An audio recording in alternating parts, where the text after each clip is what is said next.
Okay, there we go. All right. Okay, so thank you, Andrew Holecek. Thank you for being here today to speak about your latest book. First, I would like to know how do you pronounce your last name? Yeah, it's Holecek. Holecek. Holecek. Yes, Yeah. Holecek. I see. Okay. And if I understand correctly, right now you live in the USA. Were you born in the USA? No, believe it or not, I was born in Bogota, Colombia, so I am not a native of the USA. Well, I see, I see. So your first language is? Espanol, actually Lithuanian. My mom was Lithuanian, Spanish, and then English. So, I see. Okay. And you still master your first language as well, your mother's language? yeah, I wouldn't say I mastered it. If you don't practice it, it does tend to fade into the mists, but it's not too far in the foggy past. Good, good. Okay. It's important apparently to learn a different language as we as we grow older. It's very good for the neuron apparently. I'm sure you know about that. Yeah, it seems. Yeah, exactly. So, yep, keep Yeah. things firing, keep things fresh. Fresh, that's right. So, today we will speak about your latest book, Reverse Meditation, which is a very compelling book in a way that I find it gathers so much of the information that I've learned the past few years about meditation and neuroscience and the mindfulness aspect also. So, bringing the science with your point of view. And first of all, I would like to learn before we speak about the book. How do you present yourself usually? Because I would do a bio about you. But since we met in a retreat in Costa Rica, we met at Blue Spirit, and the retreat was about lucid dreaming. And I know you are a dental surgeon, you have created a non-profit organization with your profession. I would like to know, how do you like and how do you present yourself normally? Well, yeah, it's a good question, right? I'm a bit chameleon-like, but I suppose for practical biographical purposes, I Yes. actually don't I don't like to think of myself as a spiritual teacher. That kind of gives me the creeps. So Okay. it's more an author and maybe a Dharma guy, Dharma friend. Dharma I, friend. I, I like yeah, that. I try to stay away from the anything resembling the official teacher role. So I prefer the Dharma friend, the kind of guide approach. Stumbling and fumbling just like everybody else, right? All right. So that's why I'm asking. So it's Yeah. true. You're mastering different different expertise, and I think it's important to know how you feel about it and how it is fair for Right. you to be presented. Yes. I've been a participant into your retreat, and you are very humble with your presentation because I saw how participants are captivated and very in big admiration with your knowledge. So just to say that, I've Appreciate been that. there a whole week experimenting, the energy in the room, and it was something, something. Thank you for Really, sharing that. really Yeah. appreciate it. Yes, and you gathered wonderful participants really from around the world. Yeah. Yeah.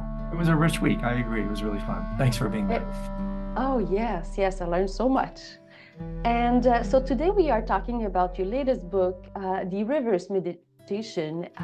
And reverse meditation, I would like to first talk about the fact that it's your first book, I believe, that is really related to the meditation aspect, because two other books that I saw that you have is about lucid dreaming and yoga dreaming, and that sphere of knowledge that you master very well, and you do mini retreat about that all year round. So what was your goal when you had the idea to write meditation?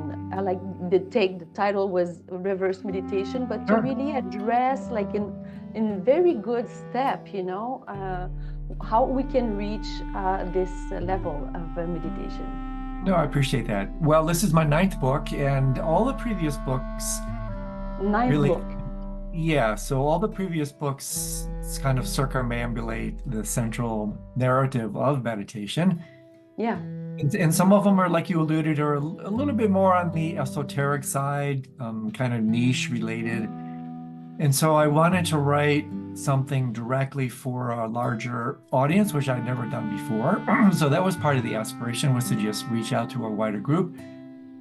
And then second, to introduce them to an extraordinary set of practices, these reverse meditations that have been a really big part of my life for decades now, that have been so impactful, so helpful for me, that in this age of so much strife and discord and upheaval, it felt, and my publisher agreed, that this would be a most fortuitous time to introduce these somewhat bizarre, quirky, unusual practices as a way to help people handle all the unwanted circumstances that seem to be part of life today. So something like that.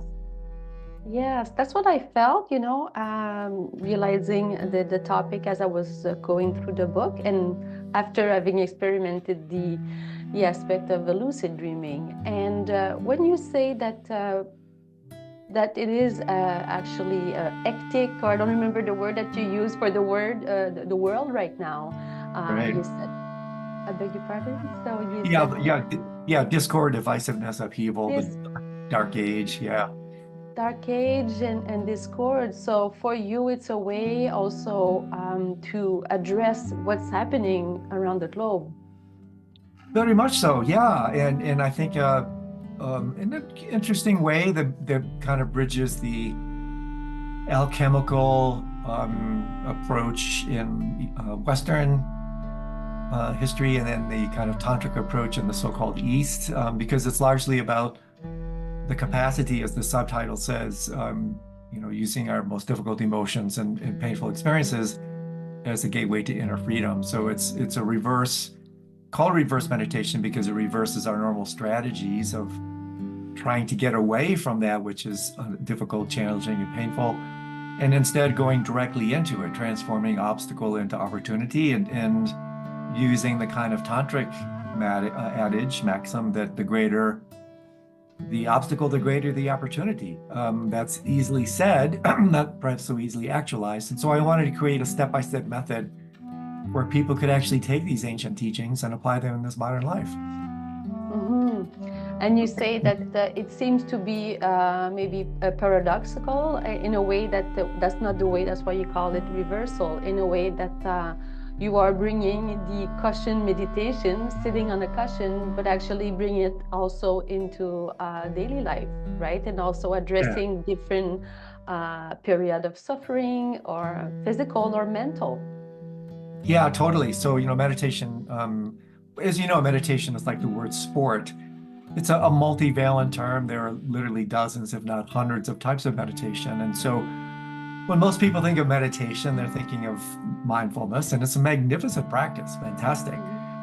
But there are also a host of near enemies. And one is this sometimes notion that you can really only practice when you're in formal sessions and on your meditation cushion and the like. And so this practice is about expanding one's horizon for meditation, to bring it into the world, so that in a very real way you can make everything your meditation. Even those things that previously obstructed your path can now catalyze it. And so I playfully say that by putting your meditation in reverse, you will find yourself going forward, because it brings those things that we previously deemed even anti-meditative, antithetical to meditation, heartbreak, pain, duress.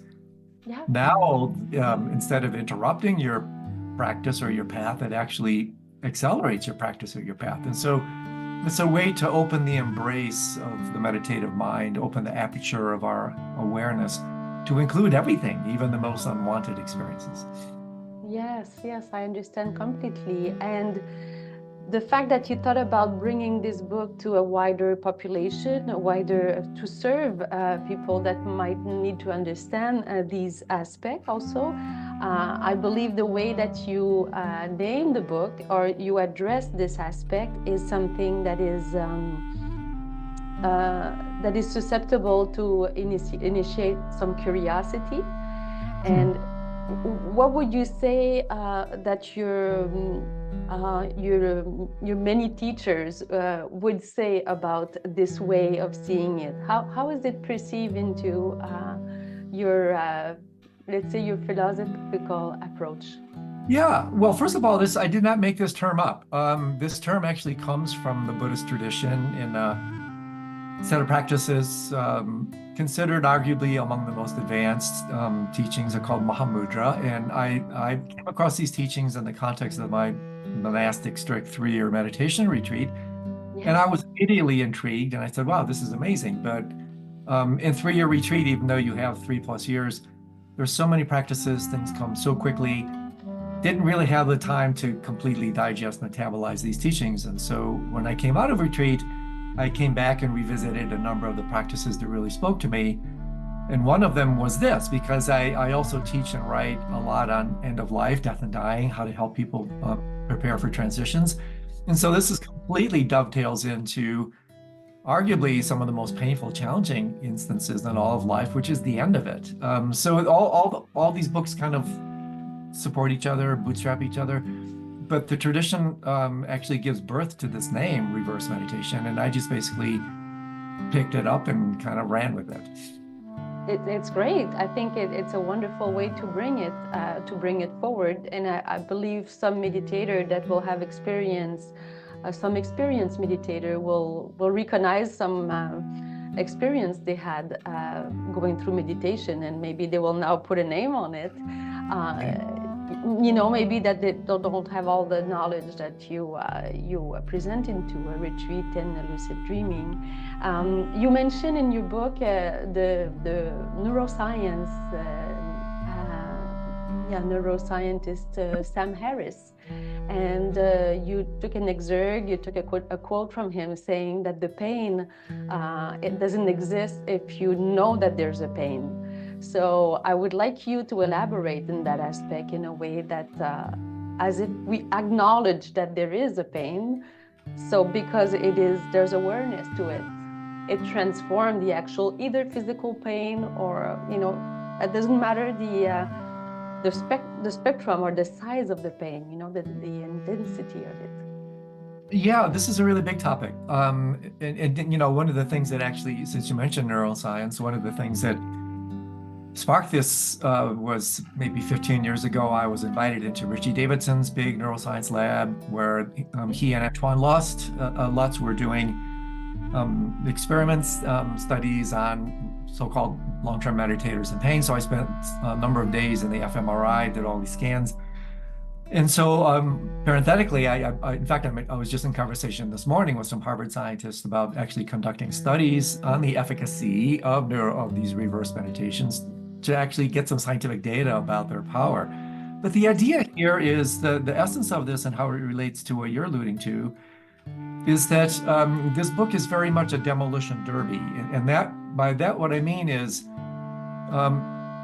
if we take a very close look at this thing, let's just go a little bit farther. Let's take a very close look at this thing called suffering, which is just very much the fabric of our world. What exactly is this thing called suffering? Well, I playfully have this little equation in the book that S equals P times R. Suffering equals pain times resistance.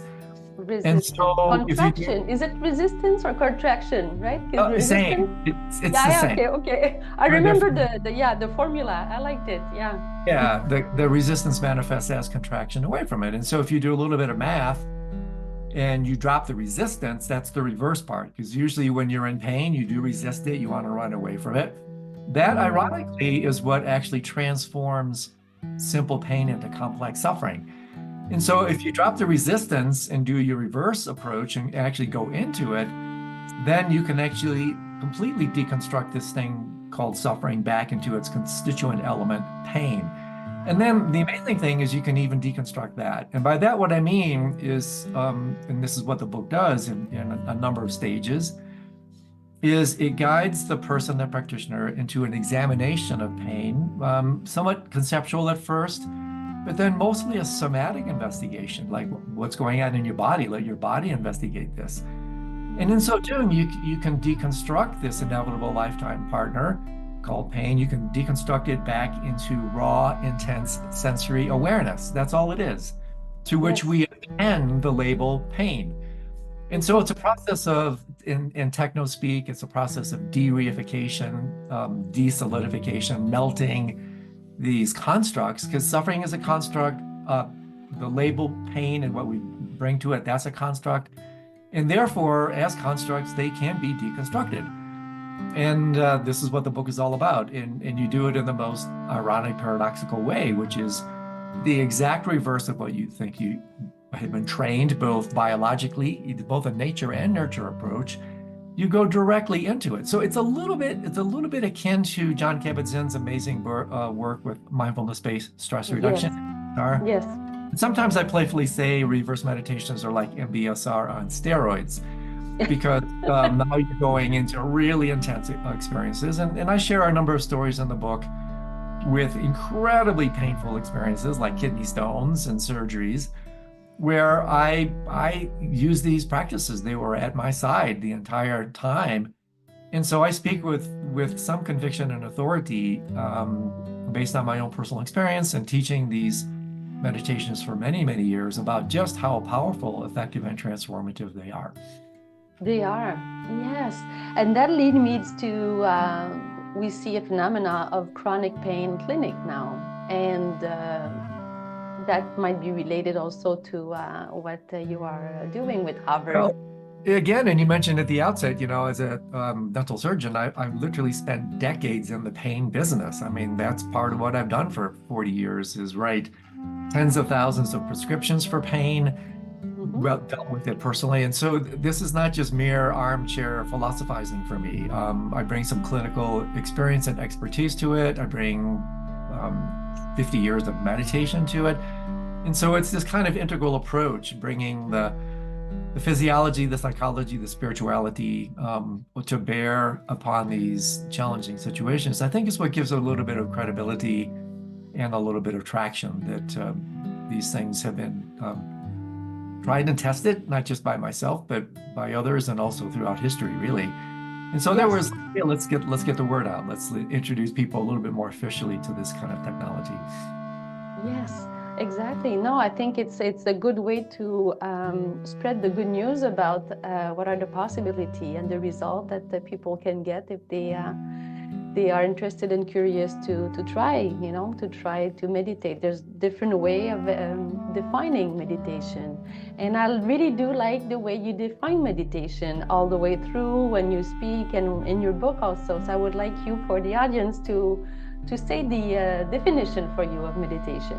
Sure. Again, there's so many ways to define it, right? But probably my best running definition is habituation to openness, becoming more and more familiar, acquainted with the quality of the open mind and the open heart. And this is where you mentioned earlier the synonymous relationship of resistance to contraction. When we suffer, it's because in fact we're contracting away from our pain. And so what I do at the deeper ends of this book is a deep exploration of the processes, the phenomenology of both contraction. We're talking dentistry here. Yeah, exactly. Extraction. Contraction is the way to combine expansion and contraction. You get extraction. But I playfully write in the book about the combustion cycle of this whole path, which is contraction and expansion. And so I love these terms, Karine, because they're not just conceptual. We can feel what contraction is like. We can feel what opening is like. And so that's what I use is I say, okay, we'll do this. We have all these guided meditations in the book. Notice what you feel when you do this, and notice the contraction. And so it's a little bit this notion in the Hindu tradition about, what does the universe rest on? Well, it rests on an elephant. What does that rest on? Well, it rests on a turtle. What does that rest on? Well, it's turtles all the way down. Yeah, so you talked about that.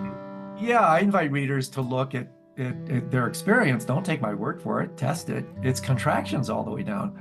Really all the way down to what I call the primordial contraction. And then by working our way down to this fundamental primordial contraction, now we're going from mere, not in the negative sense, but from physiology, psychology, all the way down into the deepest spiritual, ontological levels. Now, this is the deeper end of the pool where we start talking about the very nature of reality as being constructed by these narratives of contraction. And so I think that's one of the interesting aspects of this particular book. Just like meditation itself, it's a broad spectrum, multivalent approach to an examination of these principles of contraction and expansion that can be tested against your own experience. And to me, that's super important, because otherwise it's just philosophizing, which doesn't really change us. We change when we feel things. And we Yes. can feel contraction and expansion and realize, hey, wait a second, maybe there's some truth here. So let's say, Andrew, I know exactly what you're talking about, and I like the expression contraction, because it's really a neutral term, and anybody, the non-meditator can understand that. And I would like for you to give a definition of what is a contraction, because we can include the anxiety, the pain, or the reaction to the world around us, or just the game of our mind, the monkey mind. So what is a contraction, let's say, for a person, an individual, but also as a society? What do you see?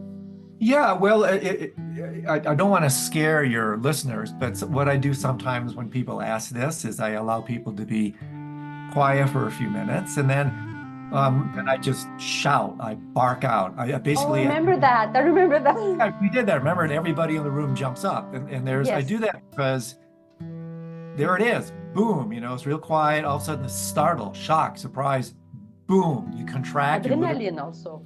Yeah, you jump off the chair. So there you go. That's contraction. You can also feel it if you look into and feel into things like anger. Anger is a very contracted state of mind. Fear is a very. And I'll interrupt you. You say in the book, it's interesting, the anger makes you think that you're so solid when you are in anger. That's why we do it. So this is a very interesting thing. When we look at things like anger and fear, these are really solidifying emotions. If you look into really solid, contracted states of body and mind, anger and fear are really big ones. And I write, I think in the book, that anger solidifies, reifies the past, fear solidifies, reifies the future, and grasping solidifies, reifies the present. And so if you start to pay attention to this, you're going, oh my gosh, I'm contracting and solidifying everything all the time. Well, why is that? Well, I alluded to it before, but I didn't say it. What is the primordial contraction? So that's what we're trying to usurp, because everything else that cascades from it, the secondary, tertiary, quaternary contractions that I argue actually lead to the meta crisis. What is the primordial contraction? What do the turtles all come down to? What does that feel like? Well, it feels like me. It feels like the very sense of Andrew or Corrine, when you think of yourself, whoever you are. And this is what's so tricky, because it's so constant. It's so much the fabric of who we are. We don't even see that we don't see, because we're so constantly contracted. And by the way, this is when people have so-called spiritual experiences, look very, very closely at any spiritual experience. And what is a fundamental characteristic of any spiritual experience? It's openness. Yeah, meditation. Like there's an awareness that there's something else. Something opens, and we append the label spiritual to that. Basically, that process of opening. And so if we understand that, we go, oh my gosh, this is amazing. And so in deep meditation, psychedelics, whatever really opens the mind and heart, you can have these truly ecstatic experiences that are always associated with openness. And at the deepest level is the complete dissolution of the self-sense. And so that's the primordial contraction. It's also the primordial pain, which is the very sense of self. And then based on that, well, if that's the very sense of self/ego, what keeps that alive? Well, guess what? More contraction, more grasping. Grasping is a kind of a cognitive affective expression of this contraction. We literally contract as if our lives depended on it, because they do. Ego's life depends on contraction, because ego is the archetype of contraction. And so if you really understand this and you bring this unconscious process into the light of consciousness, this is a game changer because It you does, yeah. realize, And if I may, Andrew, just sure, because of I've course. heard that word many times within the week of the presentation and a lot of the reading or, podcasts that I listen to about the Buddhism practice and the primordial. So tell me what it means for you, primordial. Yeah, primordial as in irreducible, as in elemental, Okay. as in reduction based, Fundamental? fundamental, that upon which everything resides. So you would say that Earth is primordial because you're sitting upon it. And so it's basically refers to foundational, fundamental, irreducible, the very ground. And that's really important to understand because upon these Yes. grounds, everything then manifests. So would that be at birth also? Because I was listening to one of your interview with I don't remember his first name. He was Italian and a lot of knowledge within the science. And he was saying that that's like when we are born. There's so many things that are green and fresh. And so I was wondering, would you say that it's kind of a primordial type of state? Yeah, that might have been with Federico Fagin, the physicist. So say a little bit more Yes, about I it. think so. Yes. Yeah, he's a beautiful being. The Oh, question is not entirely clear to me. Say a little bit more about it. You're saying something about the primordial state being a state of openness or a state of, or yes, a state of hope. I was wondering, how do you define the primordial? And your conversation with him was actually talking about the fact that you were mentioning about the ego and about, there's no self, but the fact also that from the beginning there's like it's like a blank page. So I was wondering if you would use primordial state of sure. mind in that sense. There's no Absolutely. conditioning yet. That's correct. And this again, this is a big question because it depends on how far back you go in the Yeah. genesis of primordial. Because if you're looking at really deep spiritual descriptions of reality in the Buddhist tradition, now we're talking about the very esoteric teachings of the Bardos, which relates in this world to what actually brings us into physical form from the seeming pre-birth or after death state. And so these principles apply even to that because, and again, this gets very somewhat esoteric, but also extremely profound.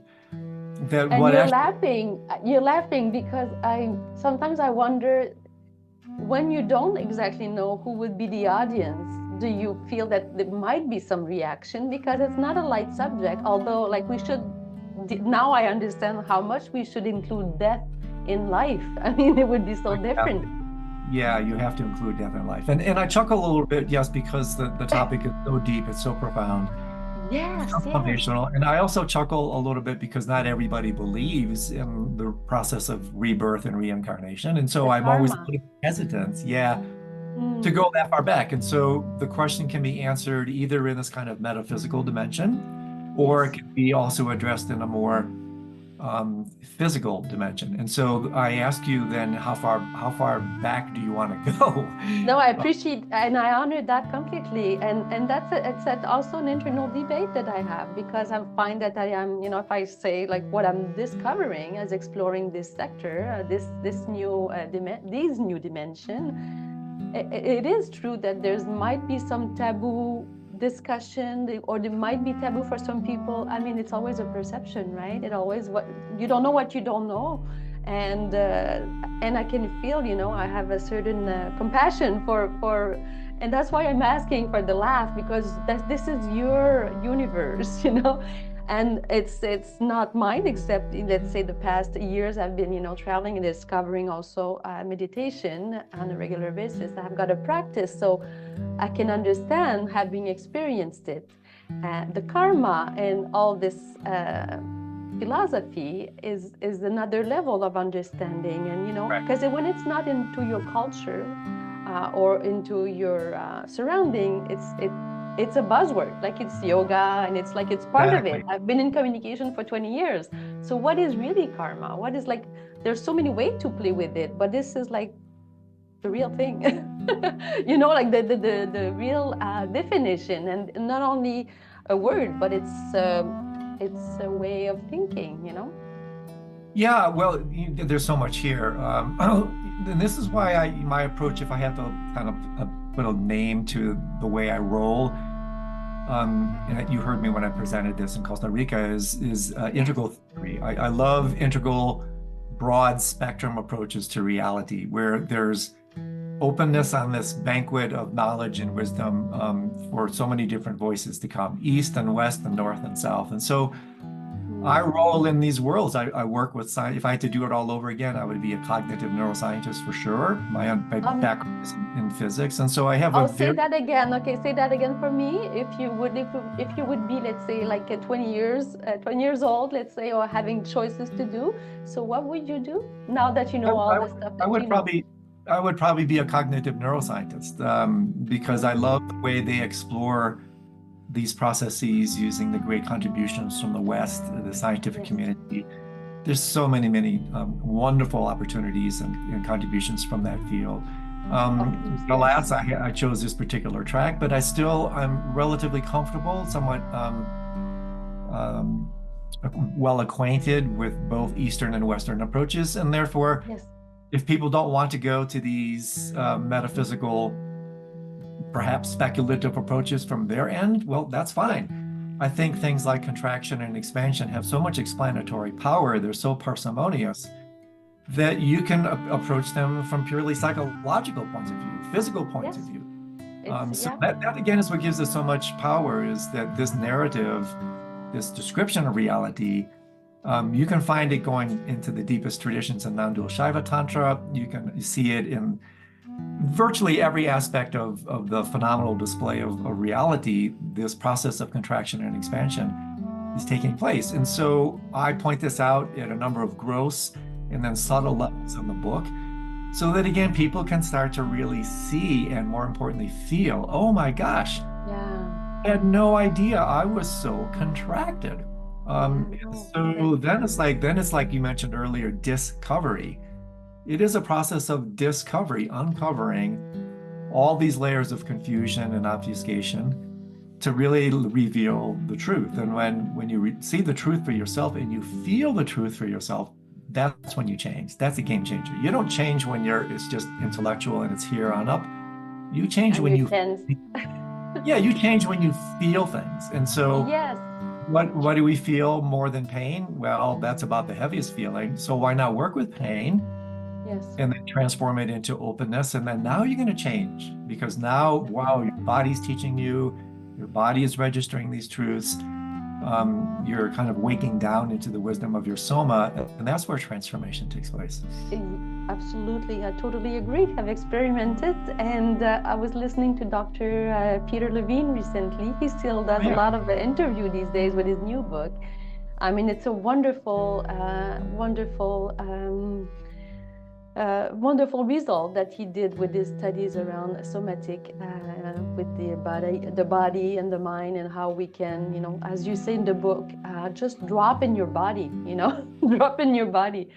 Yeah, so it's so important, and just to give it a try, and people just to be curious and not to be afraid, like yoga. I practice yoga on a regular basis, and I'm a yoga teacher, and people are suddenly like almost, oh, it's not for me. I'm not flexible. It's not for me. Like they don't tell. I think sometimes wording, it's associated with some fears, but to be curious and to jump into this beautiful book, I think it's a nice way to be discovering a lot of aspect, even if you're a very good meditator, experienced one, and a new one. So I would strongly recommend it. Thank you for writing this beautiful book. And before we leave each Sure. other, because I know we have to leave each other soon, Okay. we spoke about a conversation that you had with Dr. Bernardo Kastrup. But yeah, I just spent 3 hours with him yesterday morning. So Ah, yeah, okay. So I listened second to one. one of your interview. It was like a year ago. It was so Bernard. interesting.